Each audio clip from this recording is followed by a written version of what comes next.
ওরা self certified, attention seeker. ওদেরকে আপনি কিভাবে চিনবেন? উদাহরণ, আপনার একটা সন্তান হয়েছে, আপনি তাকে বলছেন ভাই আমার জন্য দোয়া করবে, আমার একটা ছেলে সন্তান বা একটা মেয়ে সন্তান হয়েছে।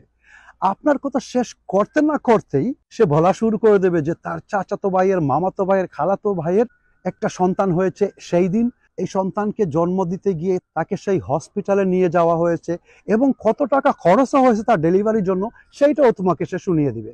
আরেকটা উদাহরণ, কেউ মারা গেছে, তাকে বলতেছে যে ভাই আমার এই লোকটি মারা গেছে। স্বাভাবিকরা মানুষেরা কষ্ট প্রকাশ করবে, জানতে চাইবে যে লোকটা মারা গেছে তার কি কোনো সন্তান আছে, তার পরিবারে কারা আছে, কোনো সাহায্য লাগবে কিনা, না কোনো সাহায্য লাগলে আমাকে বলো বা কিছু করতে পারবো, এইরকম।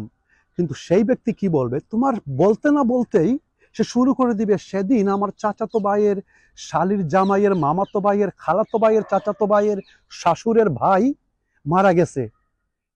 মানে তোমার কিছু, তোমার এটা সুখের খবরই হোক না হয় না সেটা দুঃখেরই খবর, সেইটা তুমি শেষ করতে না করতেই সে তার কিচ্ছা শুরু করে দিবে। আর এই সেলফ ক্লেম ভালো মানুষের আরো কিছু পরিচয় রয়েছে। যেমন আপনি তার সাথে একটা গল্প বলতেছেন, একজন ভালো মানুষের গল্প বলতেছেন তাকে, যে এই মানুষটি এইরকম এইরকম কাজ করে তার ভালো। সে তোমার গল্প শেষ হতে না হতেই সে যে কতটুকু ভালো মানুষ সেইটা তোমার কাছে বলতেই থাকবে, বলতেই থাকবে। এই ব্যক্তি অজান্তে একটি পাল্লা নিয়ে ঘুরে। পাল্লা কি জানেন? এই যে ওজন করার জন্য পাল্লা রাখে না, এই পাল্লা নিয়ে মেন্টালি ঘুরে সব সময়।